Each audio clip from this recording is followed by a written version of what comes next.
Hello दोस्तों, स्वागत है आपका आपके अपने यूट्यूब चैनल एग्जाम विद सारथी में।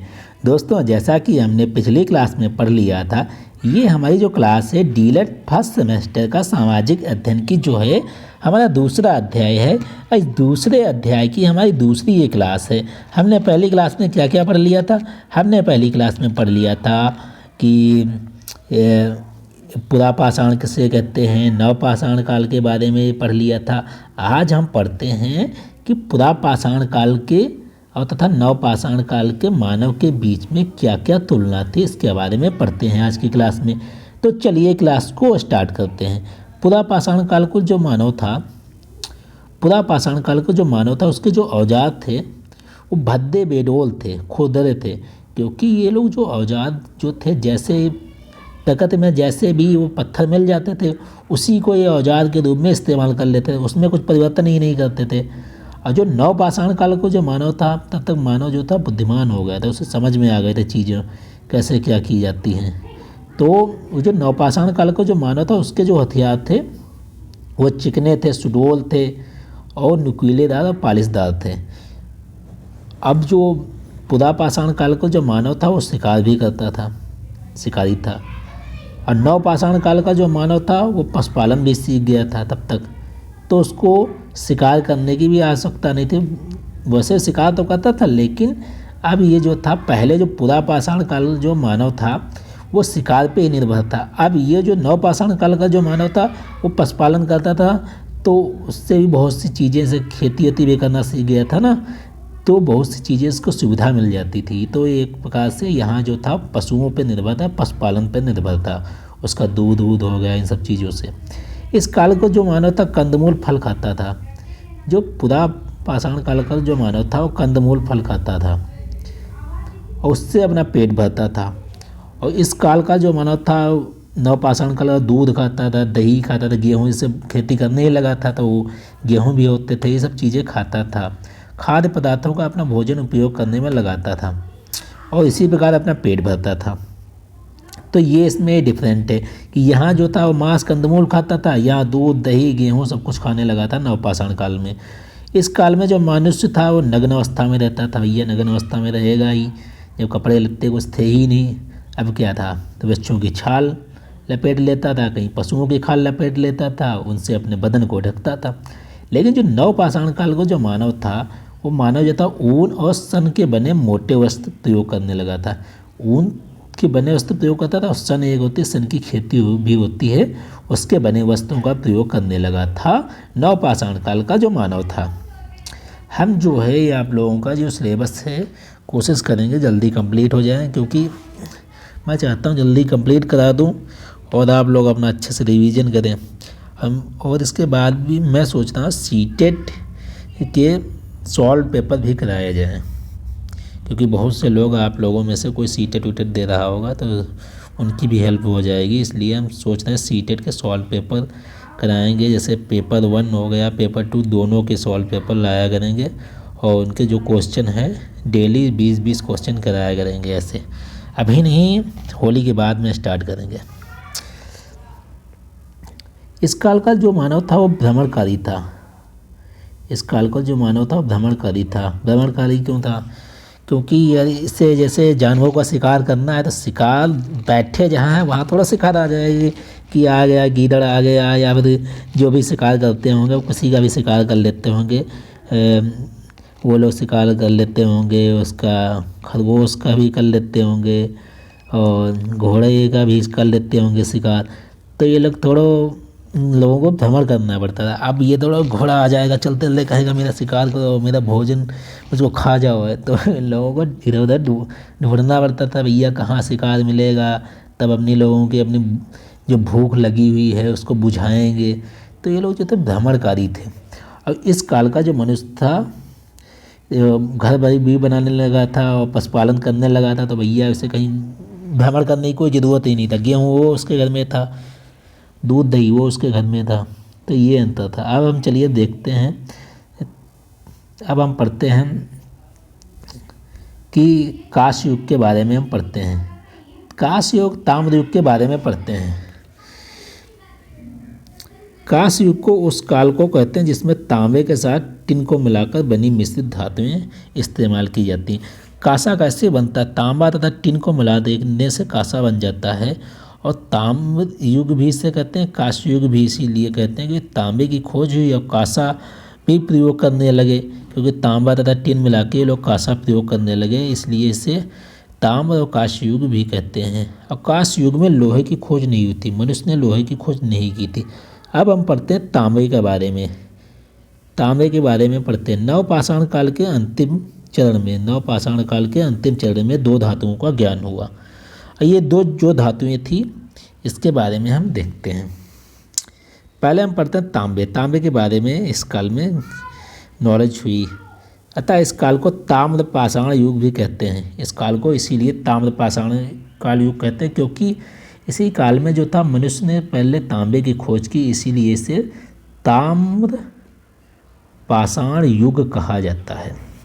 विद्वानों का मत था कि सबसे पहले तांबे का उपयोग लगभग 5000 ईसा पूर्व में हुआ। विद्वानों का जो मत था, सबसे पहले तांबे का जो प्रयोग था वो 5000 ईसा पूर्व में हुआ। अब हम पढ़ते हैं कांसे के बारे में। इसी क्रम में जो था, इसी क्रम में लोगों ने तांबे के साथ टिन मिला दिया। तांबे को साथ में जब टिन मिला दिया और तब कांसे का निर्माण हुआ।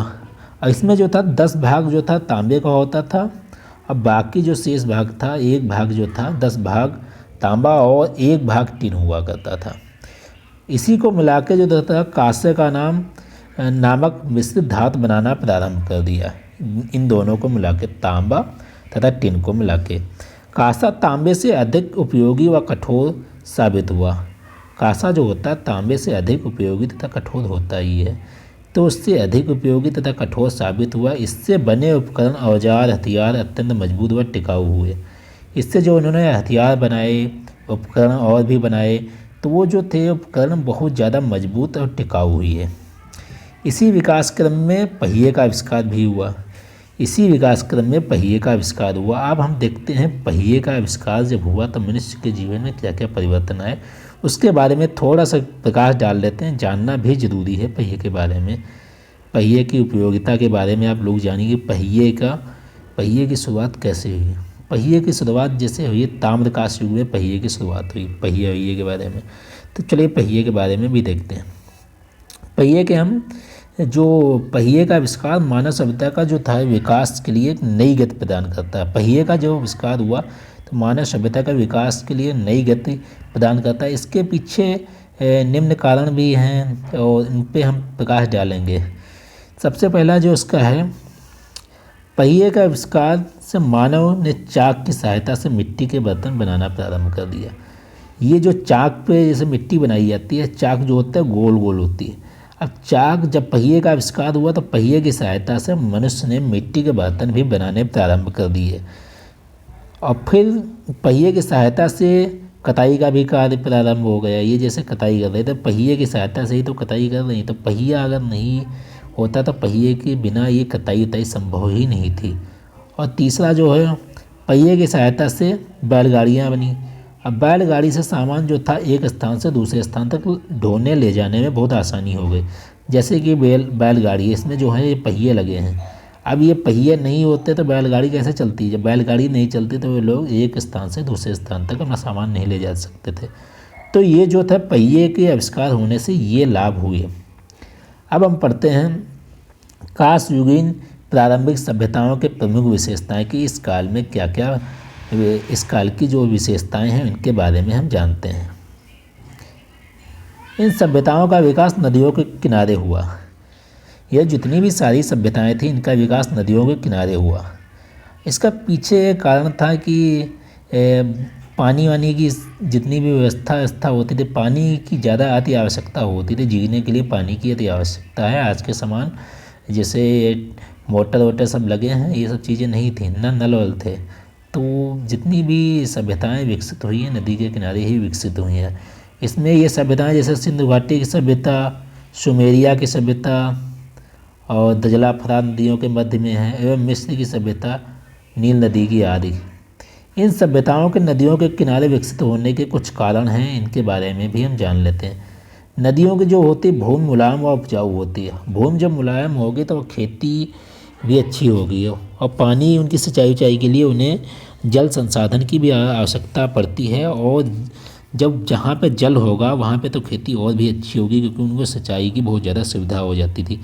पीने एवं सिंचाई के जल की उपलब्धता भी हो जाती थी। यातायात का प्रमुख साधन पुराने टाइम में जैसे था, जहाज थे, नावें थी, तो पानी पे यातायात का भी एक साधन के रूप में भी प्रयोग की जाती थी नदियाँ। इसीलिए इसका कारण है कि जितनी भी सभ्यताएं हैं ज़्यादातर इन नदियों के सामने, जहाँ नदियाँ हुई वहीं ये विकसित हुई जितनी भी सभ्यताएं हैं।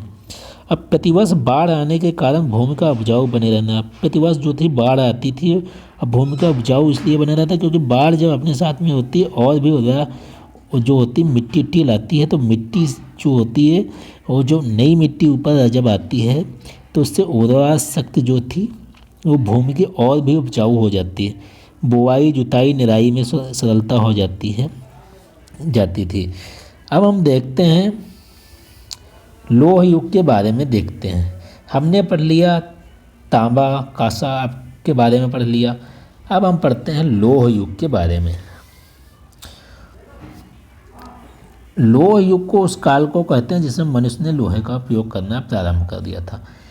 लोह युग उस काल को कहते हैं जब मनुष्य ने लोहे का उपयोग करना प्रारंभ कर दिया था। जैसे कि पहले लोहे के प्रयोग जो था, ताम्र युग में लोहे का प्रयोग मनुष्य नहीं कर रहा था, क्योंकि वो लोहे से वो अनभिज्ञ था और तांबा का वो जानकार था, और लोहे से वो अनभिज्ञ होने के कारण उसने लोहे का प्रारंभ तब करना नहीं स्टार्ट किया था। पाषाण युग में मनुष्य को किसी भी धातु खनन करने में असमर्थता थी, किसी भी धातु के खनन करने में असमर्थता थी। कांस्य युग में लोहे की खोज नहीं हुई थी, जैसा कि आप पीछे भी पढ़ चुके हैं। अब हम पढ़ लेते हैं इस युग की कुछ विशेषता थी, इसके बारे में थोड़ा सा पढ़ लेते हैं। इसमें मनुष्य ने विभिन्न भाषाओं की वर्णमालाओं को विकास किया, जिसकी मदद से उस काल के साहित्य और इतिहास लिखे जा सके। इसमें जो था, इस युग में मनुष्य ने विभिन्न भाषाओं तथा वर्णमालाओं का विकास किया। वर्णमालाओं का जो विकास हुआ तो उस काल के साहित्य के बारे और इतिहास जो लिखा उसके बारे में हम लोग जान सके। अब हम पढ़ते हैं नदी घाटी सभ्यता के बारे में। अब हम नदी घाटी सभ्यता में हम पढ़ेंगे सिंधु घाटी सभ्यता पढ़ेंगे, मेसोपोटामिया की सभ्यता पढ़ेंगे, मिस्र की सभ्यता पढ़ेंगे, चीन की सभ्यता पढ़ेंगे। आज की क्लास में हम सिंधु घाटी सभ्यता के बारे में कंप्लीट कर लेंगे, और जो हमारी जो नेक्स्ट क्लास होगी इसमें मेसोपोटामिया की सभ्यता, मिस्र की सभ्यता तथा चीन की सभ्यता के बारे में पढ़ेंगे। सिंधु घाटी सभ्यता के बारे में बहुत ज़्यादा डिटेल में चीज़ें आपके चैप्टर में दी हुई हैं, तो सिंधु घाटी सभ्यता आप लोगों के लिए ज़्यादा इम्पोर्टेंट है। और मेसोपोटामिया, मिस्र सभ्यता, चीन की सभ्यता, ये जो है छोटी छोटी चीज़ें इसके बारे में लिखी हुई हैं, वो कल की क्लास में हम कंप्लीट करा देंगे। तो चलिए हम शुरू करते हैं नदी घाटी सभ्यता के बारे में। विश्व की प्राचीन सभ्यताओं में से विश्व की जितनी प्राचीन सभ्यता हैं, इस सभी सभ्यताएं जो हैं नदियों के किनारे विकसित हुई। इसका एक ही कारण था, कारण तो बहुत हैं लेकिन एक मुख्य कारण था, जैसे पीने के पानी की उपलब्धता, क्योंकि जीने के लिए पानी की बहुत आवश्यकता है, तो इसका प्रमुख कारण तो यही था, पीने का पानी की उपलब्धता, खाद्य पदार्थों की उपलब्धता इत्यादि। इन प्रमुख सभ्यताओं में सिंधु घाटी सभ्यता है, मेसोपोटामिया की सभ्यता है, मिस्र की सभ्यता है और चीन की सभ्यताओं का नाम मुख्य रूप से आता है। अब हम जानते हैं हम कौन कौन सी सभ्यताओं के बारे में आज हम पढ़ेंगे। आपके इस चैप्टर में कौन कौन सी सभ्यताओं के बारे में लिखा हुआ है। तो सबसे पहले जो लिखा हुआ है वो सिंधु घाटी की सभ्यता के बारे में पढ़ेंगे, मेसोपोटामिया की सभ्यता, मिस्र की सभ्यता, चीन की सभ्यता। तो चलिए आज की क्लास में सिंधु घाटी की सभ्यता के बारे में हम जानते हैं। सिंधु घाटी सभ्यता प्रकाश में कैसे आए, सिंधु घाटी सभ्यता को सर्वप्रथम किसने, सिंधु घाटी सभ्यता की खोज किसने की, इन सभी चीज़ों के बारे में, छोटी चीज़ों के बारे में हम जानते हैं। तो चलिए अब हम देखते हैं सिंधु घाटी सभ्यता के बारे में। यह हड़प्पा सभ्यता और सिंधु सरस्वती सभ्यता के नाम से भी जानी जाती। ये जो है हड़प्पा और सिंधु सरस्वती सभ्यता के नाम से भी जानी जाती। अब इसका हड़प्पा नाम कैसे पड़ा और सिंधु सरस्वती सभ्यता के नाम से कैसे जानती, इसके बारे में हम जानते हैं। इससे पहले हम जान लेते हैं कि इसका श्रेय किसको जाता है तथा और अन्य भी चीज़ें इससे रिलेटेड पहले हम जान लेते हैं। इस अज्ञात सभ्यता को खोज करने का श्रेय जो था राय बहादुर दयाराम साहनी को जाता है। ये जो सभ्यता थी, इस अज्ञात सभ्यता को खोजने का श्रेय किसको जाता है? राय बहादुर दयाराम साहनी को जाता है। उन्होंने ही पुरातत्व सर्वेक्षण विभाग के महानिदेशक सर जॉन मार्शल के निर्देशक में 1921 में इन्हें जो जिनको श्रेय जाता है राम बहादुर दयाराम साहनी को, ये जो थे पुरातत्व संरक्षण के निर्देशक थे जिनका नाम था सर जॉन मार्शल। इनके निर्देशक में सर्वप्रथम 1921 में इस स्थान की खुदाई कराई। 1921 में इस स्थान की खुदाई कराई। लगभग एक वर्ष बाद 1922 में श्री राखल दास बनर्जी के नेतृत्व में, राखल दास बनर्जी हुए हैं, उनके नेतृत्व में पाकिस्तान के जो सिंध प्रांत है, जिसका नाम है सिंध प्रांत के लड़काना ज़िले में, लड़काना ज़िले में मोहनजोदड़ो में स्थित एक बौद्ध स्तूप के खुदाई के समय, बौद्ध स्तूप की जब खुदाई के समय वहाँ पर एक और स्थान मिला, वहाँ पे जो था एक और स्थान मिला जब बौद्ध स्तूप की खुदाई हो रही थी। किसके? लगभग एक वर्ष बाद 1922 में श्री राखल दास बनर्जी के नेतृत्व में। पहले 1921 में सर जॉन मार्शल को निर्देशन में इस स्थान की खुदाई करवाने का श्रेय जाता है, लेकिन बाद में 1922 में श्री राखल दास बनर्जी के नेतृत्व में ऐसा कार्य हुआ। तो हम अब देखते हैं कि जो सिंधु घाटी सभ्यता का जो नाम हड़प्पा जो है, हड़प्पा नाम इसलिए पड़ा कि जैसे सबसे पहले 1921 में हड़प्पा नामक स्थान पर उत्खनन होने के कारण सिंधु घाटी सभ्यता का नाम हड़प्पा सभ्यता के नाम से भी जाना जाता। और सिंधु नदी के किनारे ये सभ्यता थी, इसीलिए सिंधु घाटी सभ्यता के नाम से भी इसे जानते हैं। अब हम पढ़ते हैं सिंधु घाटी सभ्यता की कुछ विशेषताएं थी, उनके बारे में पढ़ लेते हैं। तो चलिए हम देखते हैं सिंधु घाटी सभ्यता की विशेषताओं के बारे में। एक मिनट। इसकी प्रमुख विशेषता यह थी कि सिंधु सभ्यता के लोगों को नगर निर्माण की योजना, इन लोगों की विशेषता में हम पढ़ते हैं इन लोगों के नगर निर्माण की विशेषता कैसी थी। हड़प्पा और मोहनजोदड़ो के नगर सुव्यवस्थित योजना के अनुसार बनाए गए थे। हड़प्पा और मोहनजोदड़ो के जो नगर थे वो सुव्यवस्थित तरीके से बनाए गए थे। इसमें यह था कि इनकी जो सड़कें सीधी भी थीं और चौड़ी भी थीं। यह सड़कें जो थी एक दूसरे को समकोण पे काट रही थी, ऐसे समकोण पे ऐसे काट, लोग बराबर हर चीज़ काट रही थी, समकोण पे ऐसे काट रही थी एक दूसरे को।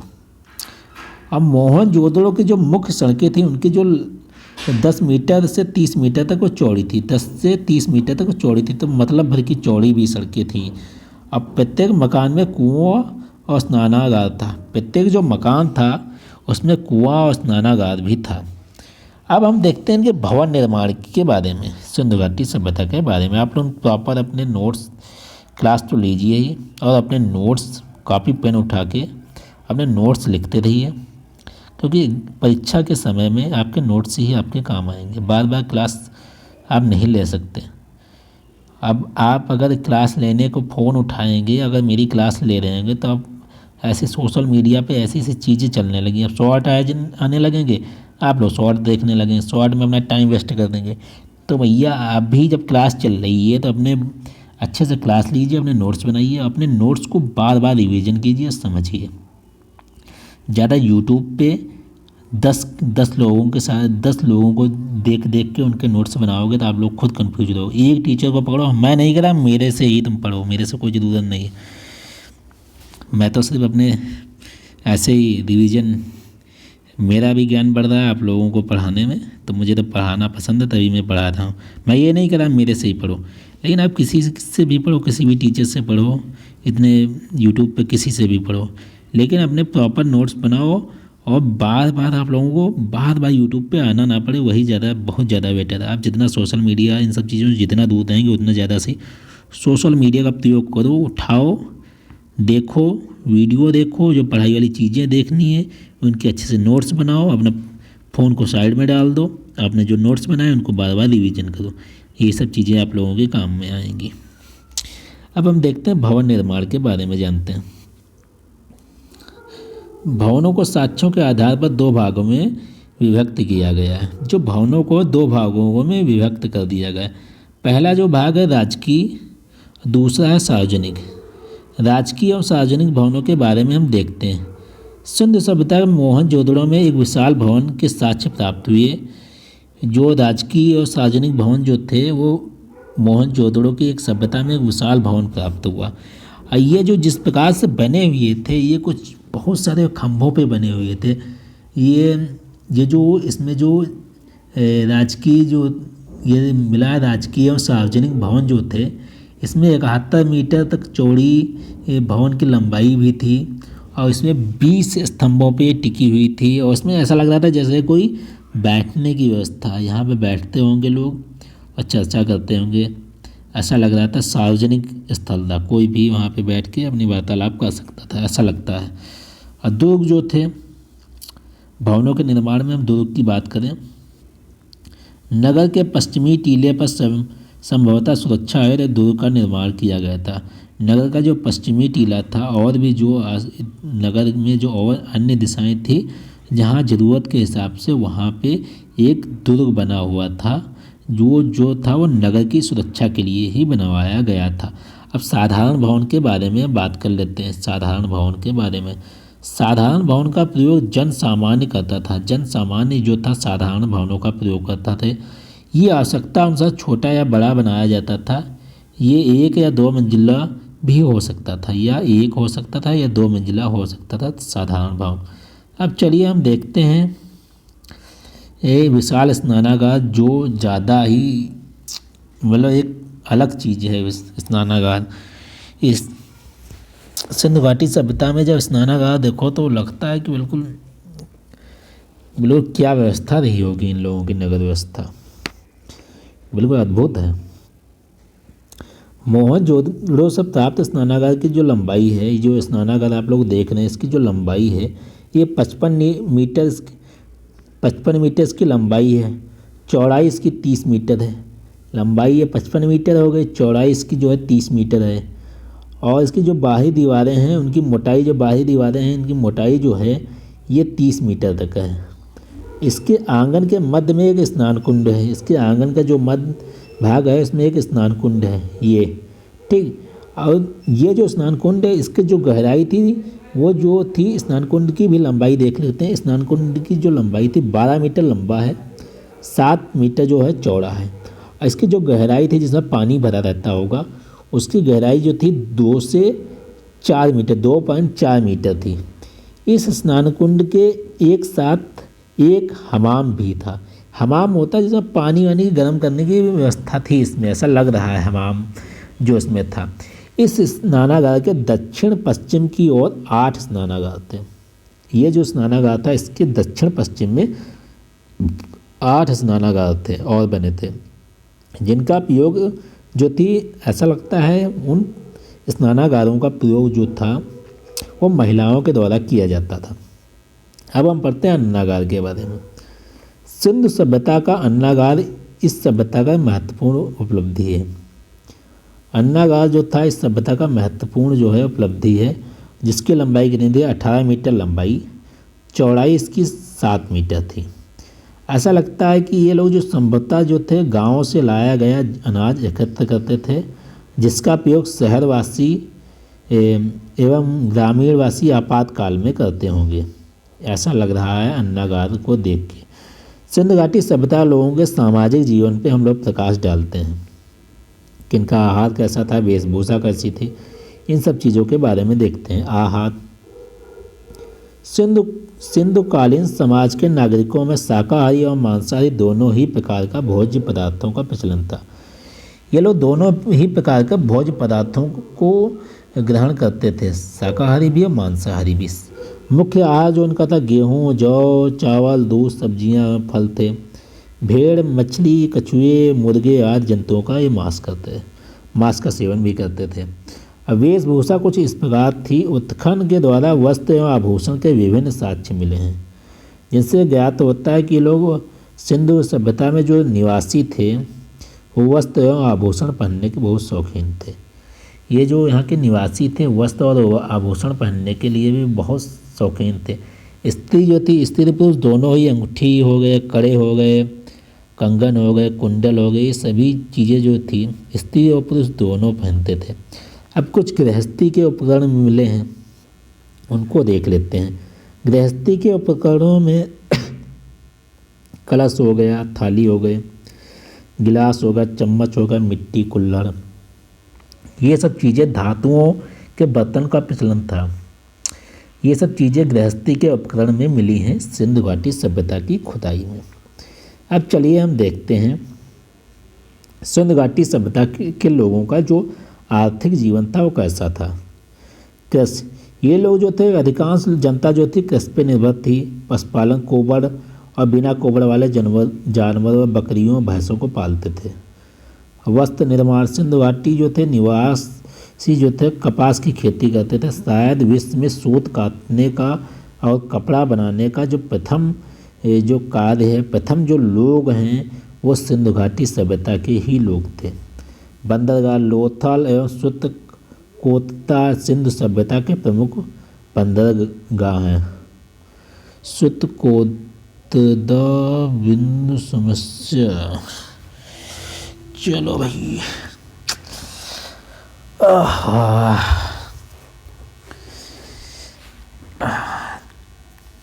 एक मिनट रेस्ट ले लेते हैं, बोलते बोलते थक गया हूँ। अब चलिए अब अपनी क्लास को आगे बढ़ाते हैं।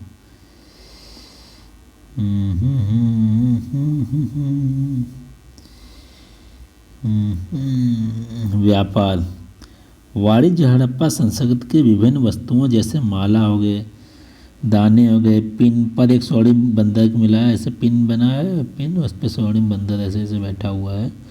आप लोग गूगल करके वो चित्र देख सकते हैं। जिसको ज़्यादा इच्छुक हो, जो इतिहास में डूबना चाहता है और वो छोटी छोटी चीज़ों को सर्च करने लगता है, वो जिज्ञासु बच्चा होता है।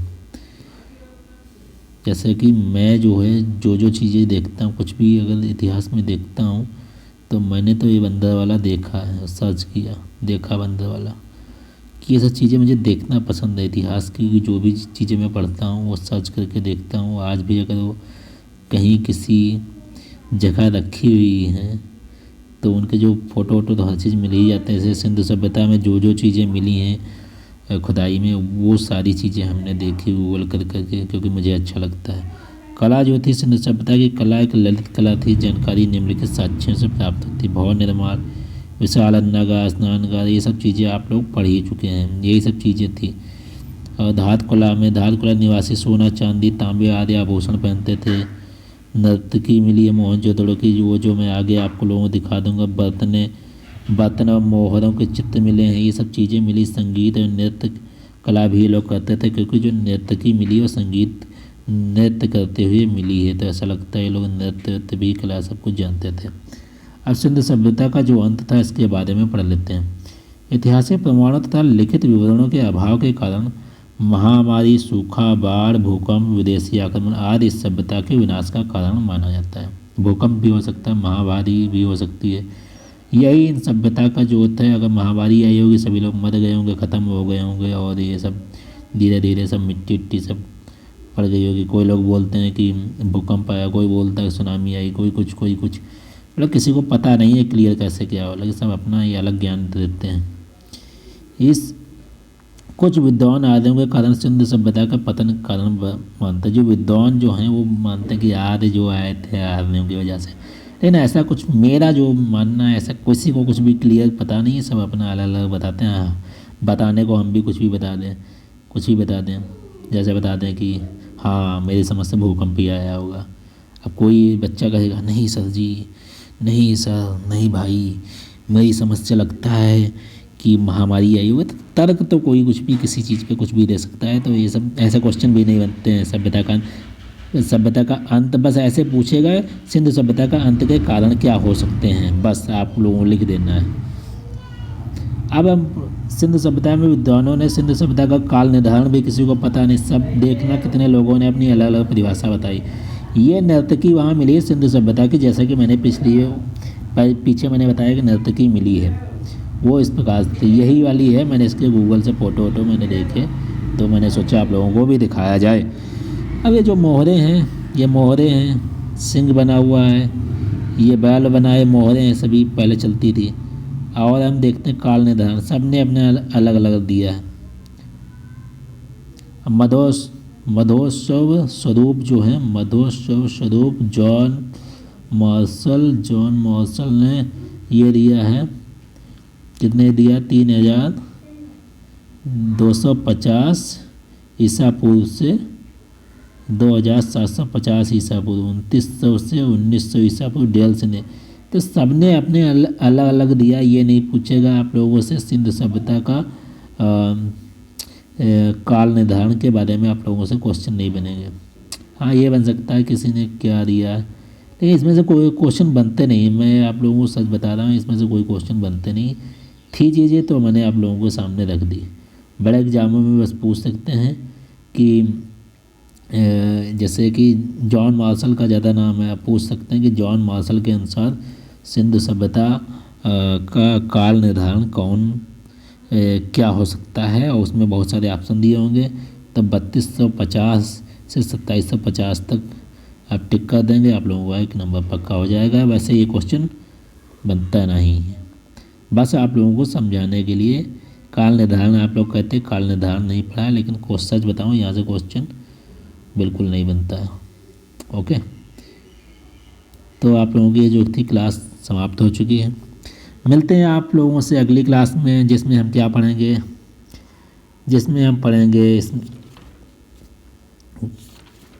क्या पढ़ेंगे इसमें, हाँ, मेसोपोटामिया की सभ्यता पढ़ेंगे, मिस्र की सभ्यता पढ़ेंगे, चीन की सभ्यता पढ़ेंगे, और ये आप लोगों का चैप्टर हो जाएगा ख़त्म।